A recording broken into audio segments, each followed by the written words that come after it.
Hello बच्चों, स्वागत है एक बार पुनः आपके अपने YouTube चैनल पर। आज का यह वीडियो सेशन बहुत ही धमाकेदार होने जा रहा है।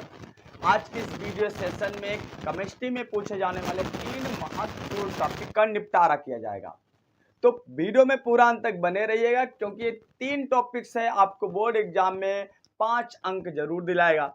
तो पूरा वीडियो जरूर देखिएगा, वीडियो को स्किप बिल्कुल मत करिएगा, क्योंकि आज के ही इस वीडियो सेशन में आपके इस टॉपिक के सारे डाउट क्लियर करने वाले हैं। तो चलिए शुरुआत करते हैं पहले टॉपिक पर। तो पहला टॉपिक है कार्बोहाइड्रेट का परीक्षण, या इसी को मॉलिस परीक्षण के नाम से जानते हैं। या तो पूछा जाएगा कार्बोहाइड्रेट का परीक्षण, या तो पूछा जाएगा मॉलिस परीक्षण से आप क्या समझते हैं। देखिए होता क्या है मॉलिस परीक्षण, हम लेंगे पदार्थ का जलीय विलयन। देखो पहले समझते हैं कि जो मॉलिस परीक्षण होता है यह कार्बोहाइड्रेट की उपस्थिति को बताता है, मतलब कार्बोहाइड्रेट है कि नहीं है। तो कार्बोहाइड्रेट के परीक्षण के लिए जो परीक्षण किया जाता है उसी को मॉलिस परीक्षण कहते हैं। इसमें क्या होता है, पदार्थ का जलीय विलयन लेते हैं, जैसे ग्लूकोज ले लिए, और फिर मॉलिस अभिकर्मक मिलाते हैं। इसमें मॉलिस अभिकर्मक का मतलब क्या होता है, अल्फा नैप्थाल का C2H5 में अर्थात एथिल एल्कोहल में 10% विलयन, अर्थात एथिल एल्कोहल में हम अल्फा नैप्थाल के 10% विलयन को ही क्या बोलते हैं, मॉलिस अभिकर्मक बोलते हैं। जब ग्लूकोज बोल सकते हो या पदार्थ का जलीय विलयन और मॉलिस अभिकर्मक को में एक आपने परख नली लिया, परख नली में आपने क्या डाल दिया, ग्लूकोज का विलयन डाल दिया, और उस ग्लूकोज के विलयन में अल्फा नैप्थाल के का जो है C2H5 में 10% विलयन को डाल दिया। विलयन को डालने के बाद अब परख नली की दीवार की सहायता से हम धीरे धीरे करके H2SO4 डालते हैं। जब H2SO4 डालते हैं तो देखते हैं क्या होता है। जैसे इसमें क्या है, इसमें भरा पड़ा है क्या, इसमें है ग्लूकोज है, प्लस इसमें है मॉलिस अभिकर्मक है।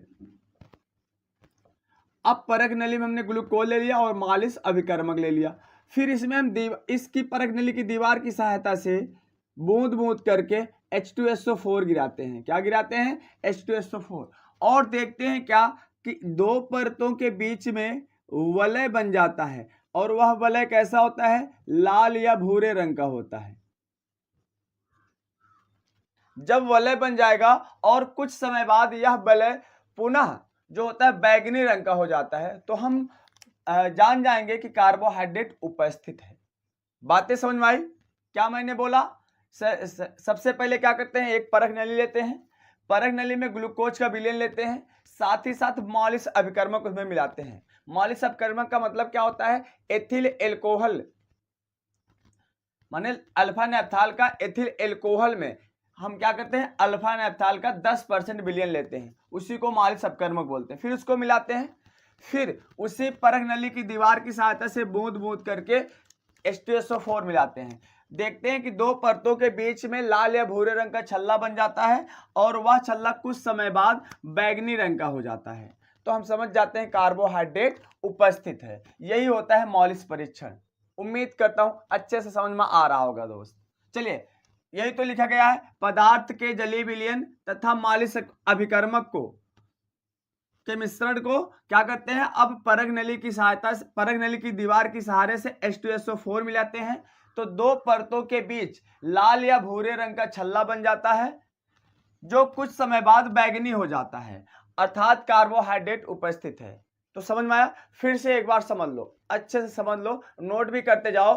क्या है कि ग्लूकोज के जलीय विलयन तथा मॉलिस अभिकर्मक के विलयन में परख नली की दीवार की सहायता से H2SO4 मिलाते हैं, तो 2 परतों के बीच लाल या भूरे रंग का छल्ला बन जाता है, जो कुछ समय बाद बैगनी रंग का हो जाता है, अर्थात हम पता पा जाते हैं कि कार्बोहाइड्रेट उपस्थित है। यही होता है मॉलिस परीक्षण। समझ में आया। चलिए अगला टॉपिक देखते हैं, द्विध्रुव आयन या ज्विटर आयन। देखिए यह जो होता है एमिनो अम्ल में होता है। किसमें होता है, एमिनो अम्ल। आपको पता है जो एमिनो अम्ल होते हैं, एमिनो अम्ल में एक NH2 समूह होता है और एक COOH समूह होता है। एमिनो अम्ल जो होता है हमारे शरीर के लिए बहुत ही आवश्यक होता है। ठीक, 10 आवश्यक एमिनो अम्ल होते हैं जो हमारा शरीर निर्माण नहीं कर पाता है, जिसको हम भोजन की सहायता से क्या करते हैं, उसको ग्रहण करते हैं, अमीनो अम्ल को बनाते हैं। और कुछ अनावश्यक अमीनो अम्ल होते हैं जो हमारा शरीर खुद निर्माण कर लेता है। तो एमिनो अम्ल का यह क्वालिटी होता है कौन, द्विध्रुव आयन या ज्विटर आयन। होता क्या है, देखिए एमिनो अम्ल में दो समूह होता है, एक NH2 समूह होता है और एक क्या होता है COOH समूह होता है। ठीक, एक NH2 समूह होता है और एक क्या होता है COOH समूह होता है। तो NH2 समूह जो होता है क्षारीय होता है, COOH समूह क्या होता है, अम्लीय होता है। देखो जो क्षारीय होता है कौन, NH2 समूह, और अम्लीय कौन होता है, COOH समूह। तो जो COOH समूह होता है वह प्रोटॉन दाता होता है, अर्थात एक प्रोटॉन देने की प्रवृत्ति रखता है। और जबकि जो क्षारीय समूह होता है NH2 वह एक इलेक्ट्रॉन ग्राही होता है, अर्थात एक इलेक्ट्रॉन या एक प्रोटॉन ग्रहण करने की क्षमता रखता है।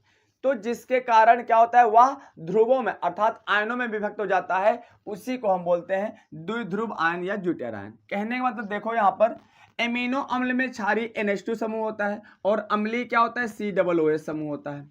COOH समूह क्या होता है, एक प्रोटॉन मुक्त करता है, जबकि NH2 समूह एक प्रोटॉन को क्या करता है, ग्रहण करता है। माने जो COOH समूह मुक्त करेगा वही क्या करेगा, वो ग्रहण करेगा, कौन, NH2 समूह, जिसके फलस्वरूप एक द्विध्रुव आयन बनता है जिसे हम बोलते हैं द्विध्रुव आयन या ज्विटर आयन। देखो ये एमिनो अम्ल है, एमिनो अम्ल बताया था मैंने। एमिनो अम्ल में क्या होता है, COOH समूह होता है, NH2 समूह होता है। अब देखिए यह प्रोटॉन दान करेगा, जब प्रोटॉन दान करेगा H+ मुक्त करेगा तो यहां पर क्या हो जाएगा, COO- आयन हो जाएगा। ठीक, और जो यह प्रोटॉन मुक्त किया माने H+ मुक्त किया, इसको ग्रहण कर लिया या तो NH3 हो गया, क्योंकि ये फिर ये क्या हो गया, धनायन हो गया। इसको ग्रहण किया, ये COO- हो गया और ये ग्रहण किया NH3+ हो गया। तो यही आयन कहलाया, क्योंकि ये देखो आयनों में टूट गया प्लस और माइनस, इसी को बोलते हैं क्या, ज्विटर आयन। ठीक, आप पढ़े हो जो प्रोटॉन दाता होता है वो ऋणायन होता है, जो प्रोटॉन ग्राही होता है वो क्या होता है, धनायन होता है। और इलेक्ट्रॉन के लिए उल्टा होता है, जो इलेक्ट्रॉन देता है वो धनायन, जो इलेक्ट्रॉन ग्रहण करता है वो ऋणायन। लेकिन यहाँ बात किसकी है, प्रोटॉन की बात है। ये मत समझना कि दान दिया तो धनायन होना चाहिए, नहीं, ये प्रोटॉन दान दिया है, इलेक्ट्रॉन नहीं दान दिया है। तो प्रोटॉन दाता जो होता है ऋणायन होता है, प्रोटॉन ग्राही क्या होता है, धनायन। जबकि इलेक्ट्रॉन के परिप्रेक्ष्य में ये बिल्कुल उल्टा होता है, जो इलेक्ट्रॉन दाता होता है वो धनायन होता है, जो इलेक्ट्रॉन ग्राही होता है वो ऋणायन होता है। लेकिन ये प्रोटॉन की बात है, समझ में आया। फिर से समझो कि एमिनो अम्ल में क्या होता है, क्षारीय NH2 होता है, जबकि जो COOH समूह होता है वो क्या होता है, अम्लीय होता है। COOH समूह जो होता है वह एक प्रोटॉन दाता होता है, एक प्रोटॉन मुक्त करता है, जबकि वही प्रोटॉन को NH2 समूह क्या करता है, ग्रहण करता है, जिसके कारण COOH समूह प्रोटॉन मुक्त करता है, जिसके कारण ऋण आयन हो जाता है, जबकि NH2 समूह प्रोटॉन को ग्रहण करता है, इसलिए क्या हो जाता है, धनायन हो जाता है, जिसके कारण एक द्विध्रुव बनता है। इसी को बोलते हैं द्विध्रुव आयन या ज्विटर आयन बोलते हैं। बहुत ही इंपॉर्टेंट है, बोर्ड एग्जाम में सभी क्वेश्चन पूछे जाने वाले हैं जितने आज का टॉपिक मैंने लिया है। चलिए अगला टॉपिक देखते हैं। एक और महत्वपूर्ण टॉपिक है ल्यूकास परीक्षण। ल्यूकास परीक्षण क्या होता है, पहले इसको समझ जाते हैं। ल्यूकास परीक्षण माने ल्यूकास अभिकर्मक से हम प्राथमिक, द्वितीयक, तृतीयक एल्कोहल में विभेद करते हैं, उसी परीक्षण को बोलते हैं ल्यूकास परीक्षण। क्या बोले मैंने क्या बोला कि मैंने यह बोला कि ल्यूकास अभिकर्मक की सहायता से प्राथमिक, द्वितीयक और तृतीयक एल्कोहल में विभेद किया जाता है। अर्थात आप यह बोल सकते हो ल्यूकास परीक्षण प्राथमिक, द्वितीयक और तृतीयक एल्कोहल में विभेद करने का एक परीक्षण है। अब ल्यूकास अभिकर्मक होता क्या है, निर्जल ZnCl2 और HCl का 1:1 का मिश्रण ही क्या कहलाता है, ल्यूकास अभिकर्मक। अब जब हम क्या करते हैं, हमें पहचान करना है प्राथमिक, द्वितीयक और तृतीयक एल्कोहल में, तो हम क्या करते हैं, 3 टाइप्स का हम एल्कोहल ले लेते हैं 3 पात्र में, और हमको पता नहीं है, हमको यह पता नहीं है कि यह कौन सा एल्कोहल है। जैसे मान लो आपको परीक्षण करने को दे दिया जाए प्रयोगशाला में, और आपसे पता करना हो कि ल्यूकास अभिकर्मक से आप पता करिए प्राथमिक एल्कोहल है कि द्वितीयक है, तृतीयक है। तीनों पात्र में अलग अलग प्रकार के एल्कोहल रख दिया गया है, लेकिन हमको नाम नहीं पता है कौन क्या है। तो हम क्या करेंगे, तीनों पात्र में ल्यूकास अभिकर्मक मिलाएंगे। अगर जिस पात्र में तुरंत अवक्षेप बन जाएगा एल्किल क्लोराइड का तुरंत अवक्षेप सफेद अवक्षेप बन जाएगा तो समझ जाना तृतीयक एल्कोहल है।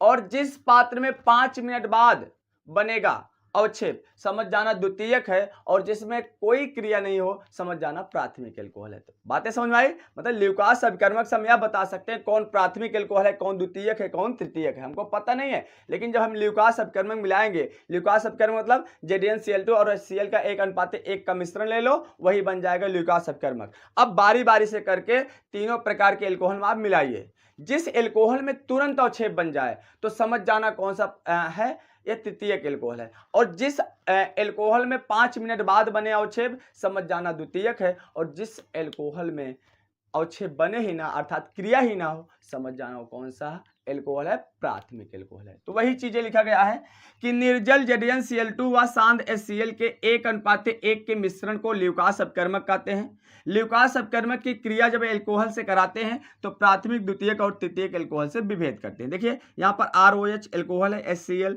ZnCl2 की उपस्थिति में OH और H अपक्रिय करके H2O बना लिया और RCl से अपक्रिय करके एल्किल क्लोराइड बना लिया और इसी का सफेद अवक्षेप बनता है। और प्राथमिक एल्कोहल में कोई क्रिया नहीं होती है, द्वितीयक एल्कोहल 5 मिनट बाद अवक्षेप बनाता है और तृतीयक एल्कोहल जो होता है तुरंत अवक्षेप बनाता है।